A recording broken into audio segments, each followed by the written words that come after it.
Welcome everyone back to Cat's Eye on the Future. This week's show is a review of news and cards and runes for the upcoming week. I hope you enjoyed the show a great deal. I'd like to welcome my listeners from the UK Pagan Network, Heathen Radio Network, the YouTube archives, and as always, the Time Monk Radio Network. For now, it's time to go to our virtual reading room. So sit back, make yourself a hot cup of tea, and we'll be back right after these short messages. All the music used on the show today is from musicalley.com, your source for free-to-air music for podcasts. The artists place their music up for free to air in hopes that you, the listener, will visit their site and purchase some of their outstanding musical offerings. So after the show, why not visit musicalley.com and explore their extensive playlist? And she sings, she goes home in the evening with the dew all on her wings.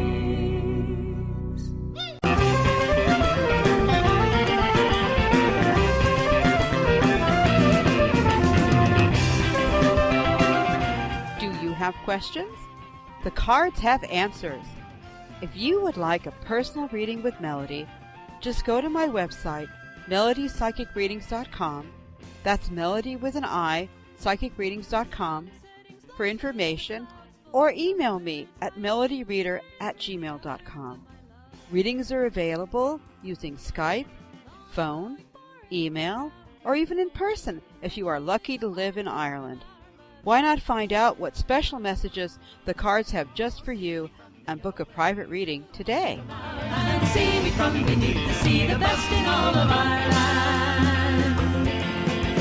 See me from beneath the sea, the best in all of Ireland. Now this week I asked the question this way. What are the most likely energies and or events coming up for the week of December 16th through 22nd, 2013? This week's reading starts out with a really good card, but it's a card that took an odd twist when I added it to my reading notes.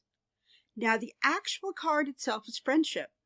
That's a lovely card with three friends sitting together in a pub, enjoying each other's company, and seeming to have a really good time. A fourth figure seems to be walking onto the scene, but we can't really see them yet. We only see their hand and the cup they're holding. We really don't have any idea if this person is going to sit down and join the group or just move on.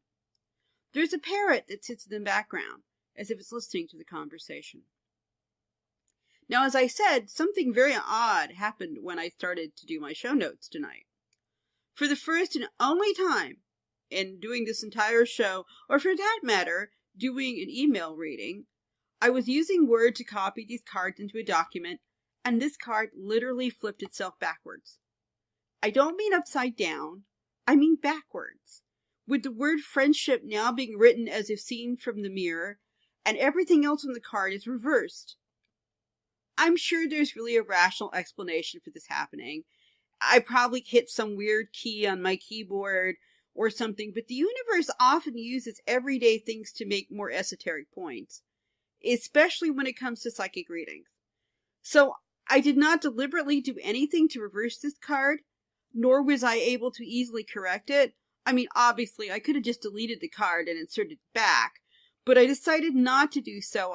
When the first couple things didn't work, I just had this feeling to just leave it alone, so I did. What the cards have managed to do is something I don't normally do, but it's a common practice with many readers. They have forced what's called a reversed card into this reading, in a most odd and kind of spooky sort of way. Usually, a reversed card occurs when readers who do use them allow a particular card that shows up upside down in a reading to stay that way. This is a popular method in standard tarot, and when this occurs, it means that the reverse of the card is the energy that's occurring, or partly the reverse energy of the card is what's happening. This could be good or bad, depending on if it's a largely negative card like the Tower of Destruction, or it could become suddenly positive, Or a largely positive card can suddenly turn negative or be less positive. My first instructor in card reading did not use reverse cards. He preferred to sort of feel out the energies. The card that was flagging him both by his intuition and by the location of where the card shows up with other cards. Now, both systems, both reading reverse cards and not reading reverse cards, are perfectly valid forms of reading. But I find the reverse cards work better in a traditional tarot deck than they do in either, especially in the side cards I use, or even the pictorial Cat's Eye Tarot. But I'm still experimenting with it, and I have an open mind on this. I may start experimenting with it, particularly with the Cat's Eye Tarot. But with 30 years of side card reading, I found that for side cards, reverse cards usually don't work very well. However, in this case, tonight's cards seem to have decided for me and literally reversed or presented a mirror image of the friendship card. I will try to reproduce this on my blog for people who want to see it, but since I'm not sure how it happened in the first place, I may not be able to do this. So you just have to think about the card looking like a mirror if it shows up the right way round. So look at it, think of it being backwards. I might put it in upside down or something because I know I can do that, even though that's not actually exactly what happened. However, I'll read the card as presented as a reverse card because it also seems to fit with the rest of the reading.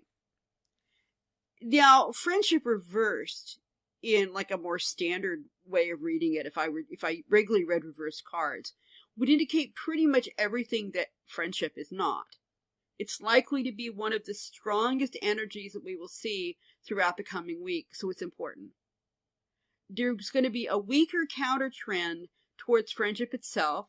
This is another reason I don't usually use reverse cards, because they, in a typical reading, they aren't exactly the reverse. They're more the reverse or sometimes the diminished energy of the original meaning of the card. So it's a little more complicated than just flipping everything backwards. But in general, there's likely to be air of suspicion, a lot of lack of trust, a sense of formality rather than friendliness, a lot of hostility in the air. And again, like I said, this undercurrent underneath it of sort of attempts at friendship or friendship still being there, but it just won't be strong enough to really to present the way it would have otherwise. The unfriending and the unfriend energy is much stronger. And this is going to be especially true, I think, in terms of current events. And probably things like diplomatic relationships between countries, treaties, that sort of thing. Now, thankfully, the actual warrior card is nowhere to be seen in this reading. So actual outbreaks of physical battles are unlikely this week. But the warrior card has been around enough in recent readings that we can't totally rule this out, but it's probably not really literally in the cards this week, to make a bad pun. However, I think the tense atmosphere and general hostility are going to come from a different source this week, probably than tanks or bombs or guns. But it's much more likely to occur on the economic front. Now, why do I say that? If you go to my blog, you'll see that this past weekend's reading was all about money. An intense need for balance when it came to money. And then we also had the rune Gabo for gifts and exchanges. In addition to obvious hints from individuals to balance their spending and even charitable giving this year, use some common sense. I mean, and that's a pretty clear and good reading for this time of year. And it's not particularly critical. It's just focusing on an issue a lot of people have. But I also felt that this past weekend's reading could have been hinting at a possible currency crisis. And you can read that there in the blog. I talk about it possibly in terms of things like values of currencies when exchanged with each other, like maybe a lower dollar and a higher euro, or the other way around. Maybe even at like something like a near declaration of economic warfare between two or more major economic blocs. There's already been a lot of tension between, say, China and North America, and also even to a lesser degree between Europe, the EU, and the US and China. So these are areas to watch, not just those exclusively, but that kind of economic issue is probably going to be to the front. At the very least, it felt like there would be some important news about currencies and money, exchange rates, or something like that. and that it could get very serious if things seem to get way out of balance. The balance card was really important. But 6 might be okay if the balance could be somehow continued. Now, that was the past weekend's reading. Now, this current reading suggests even more strongly, unfortunately, that some sort of currency, money, or economic surprises in the works for this week or coming very soon. As I've talked about in the past, sometimes the cards, even though we're trying to read for this week, sometimes they pick up trends that are just kind of ongoing, and I suspect, because I know this trend has been going on for a while, but this is simply going to well up again, and we're going to be more conscious of it this week. I'm not going to go so far as to predict that any particular currency will end this week, or that any definite one event is going to happen, because this all feels like, like I said, it's part of this complicated and ongoing thing that's affecting more than one area. But I will say this. I will be very surprised if we get through this next week without some rather interesting stories and even possibly incidents that concern money, coinage, virtual money like bitcoins or PayPal, all types of economical exchanges, and the energy is just out there for some serious changes or perhaps transformations of this sort of currency exchange during the run-up to the holidays, and probably, as I said, running into the new year. I think this is a longer-term pattern. And I say this because the death card follows the reversed friendship card and the money card. So we have death, which is usually about the final ending or death of something or someone, but usually something, or situation. But it can also be about the transformation of something. You have this kind of, well, it's no longer one way, but now it's another. In this case, the things most likely to be ended or transformed so far are friendships or perhaps alliances between people, tribes, nations, or blocks of nations, power blocks, essentially. Money is going to be affected, or could be affected, especially currency, coins, fiat money, or virtual money, as I said before, like PayPal or Bitcoin, one of those. Pretty much any sort of money, cash, or even bank accounts. Barter might even be, or commodities might even come into play here. But it looks more like the focus is basically money. Also up for death or transformation is illusions, which could be a very good thing, even if they're somewhat painful at the time. Now, I say this because the 7 of Kitty Cups is our next card. Once again, we're back to the Cat's Eye Tarot. I again chose 2 of them. I'm still learning to read with this deck, but I wanted to see a different perspective than just the set cards. And the 7 of Kitty Cups shows us a young black and white cat. It's not a kitten, but it's a young cat, very curious. He's reaching up and putting his nose up to a TV screen, where his owners have put on a DVD of cat TV for him. If you have a pet, you've probably seen either actually maybe own one of these DVDs or have seen adverts for this type of pet entertainment. You can get them for dogs and cats. There's even some for birds. It's to keep your pet occupied when you're not there. And they're things that a cat or a dog or a bird might be particularly interested in. And this particular kitty is totally enthralled by this huge TV screen that appears to be an aquarium full of darting fish everywhere. And the kitty's trying very hard to figure out just how he can get those fish. He knows they're there. They have him absolutely mesmerized, and he really believes that the fish are there. Now, most cats do eventually learn that toys like this are just toys. And while they may bat and play with them anyway, they come to understand that the fish are not really there, that it's an illusion. And they understand this the same way a kitty learns as a kitten that a kitty in the mirror really isn't there. As kittens, you want to have some real fun. Put a mirror in front of a baby kitten. I love to do this because they'll bristle up and they'll hiss and they'll get all upset, and then they'll try to play with the kitty in the mirror, and they'll even walk behind the mirror because they know the kitty's there. Except eventually they figure out that the kitty that they're trying to attack or play with or investigate actually isn't there. They probably don't actually realize it's their own reflection the way a dolphin or a human or an elephant might do. but they do understand that there really isn't a kitty there. They still may play with that the imaginary kitty, but they figure out that it's an illusion. And the same thing with adults. As adults, they may at first, they'll try to pull the fish tank out of the TV.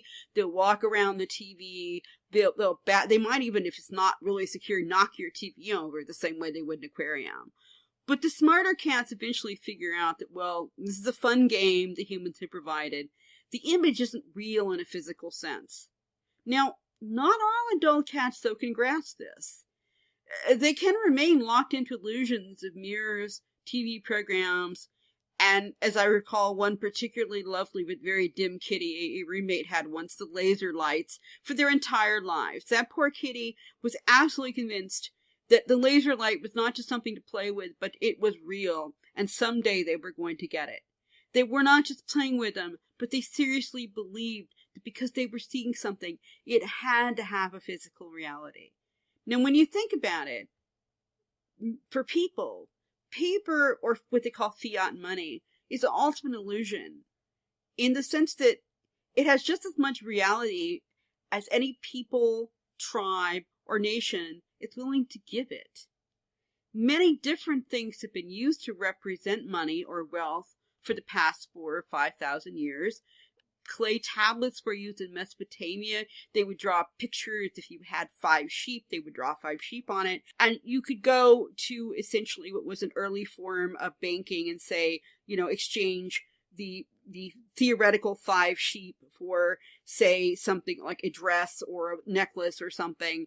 And then you would later physically bring the sheep, and that would be your transaction. But that tablet essentially was a very early form of money. It moved on to things like gold coins, and eventually the Chinese had some of the first paper money. And all these things have value because everyone agrees that they have value, everyone using them. Without the backing of an economic system, though, like banks or national agreements, and basically acceptance by individuals and businesses that they'll take this paper money, it's just that. It's paper. Or it's just a piece of clay with some sheep on it. It's paper, and like the folks in pre-war Germany found out, you might as well burn it at your fireplace for all it actually is in terms of wealth, if it is no longer backed by anything, if it is no longer accepted by anyone. Because without those backing and agreements, it just pretty much, it's paper. Now, I'm not advocating that people go out and burn $100 bills. That would be silly. I'd be stupid at the moment, because it's still, most people agree that it is a form of currency. But on the other hand, if you had, say, a Confederate dollar, it only holds value today as a collector's item, essentially in US dollars or another actual acceptable currency. You wouldn't burn a Confederate dollar either today if you were smart, but not because you could actually use that dollar to buy something, but because you would know that even though it had no value in, say, Confederate money, it was still an item that could be sold for modern Federal Reserve notes, which is what US money is, or in euros to a coin dealer in Europe if they wish to buy such a thing, or someone in China with yuan.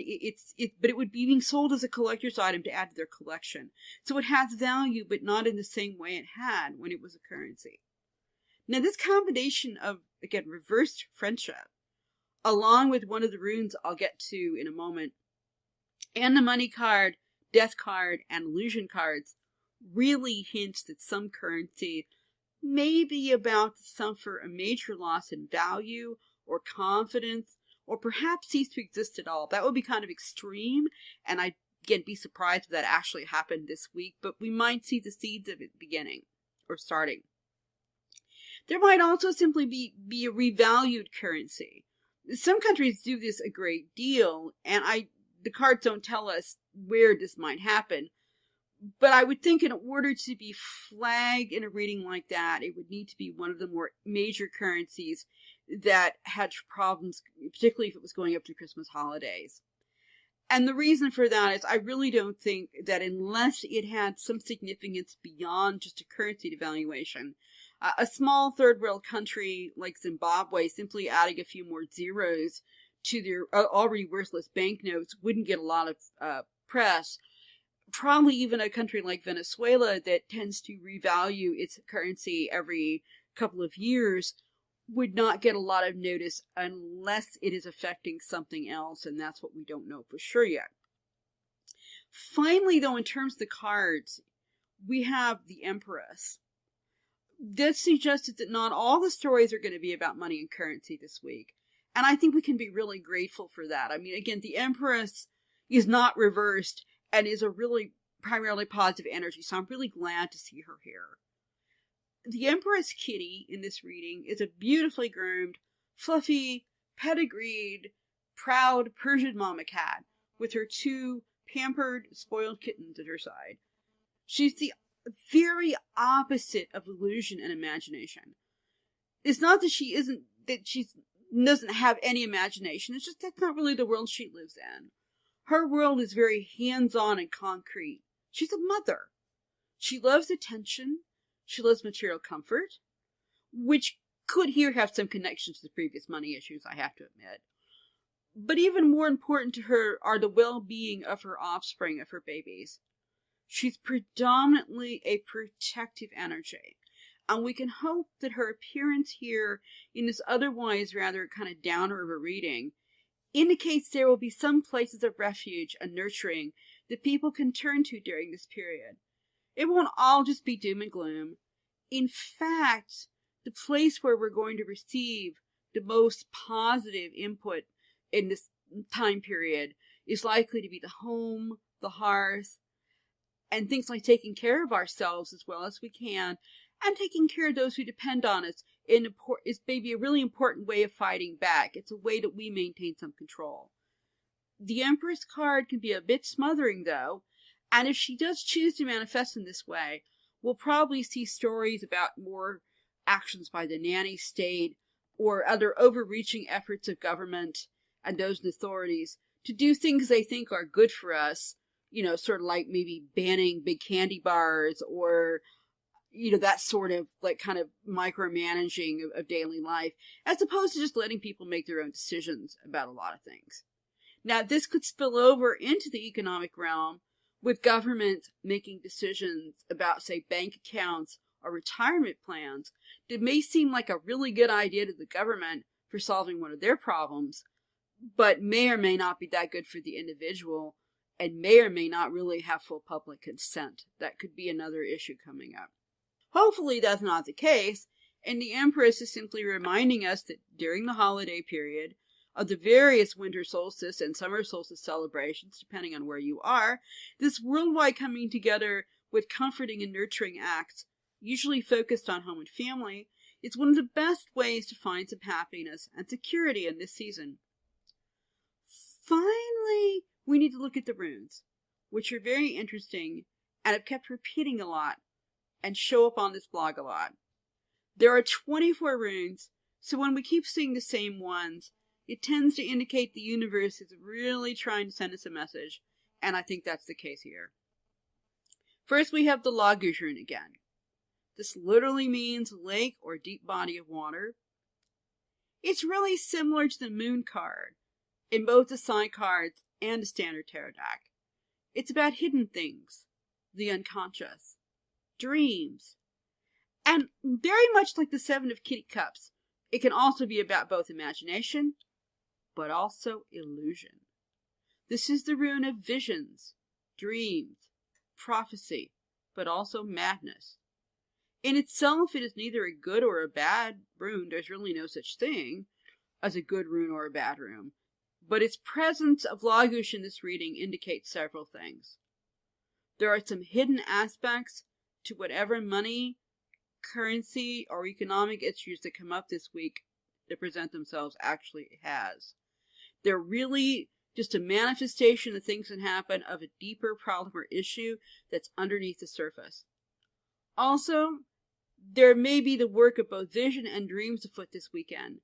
These could lead to positive solutions to cut through illusions by presenting needed information, or they could magnify and actually incorporate and include greater illusion that makes things worse.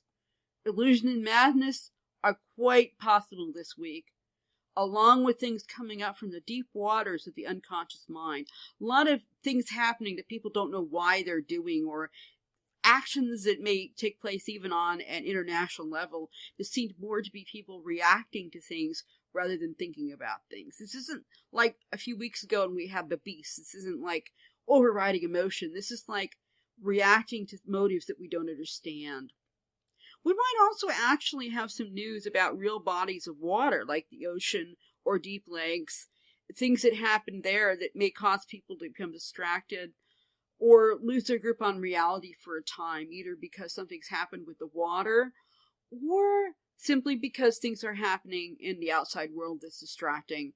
And again, there's this real loose hold on reality, which again kind of makes sense given the time of year, especially, the way that people tend to celebrate Christmas and a lot of the winter solstice celebrations does tend to be kind of suspend belief a bit. And in that sense, it's not bad.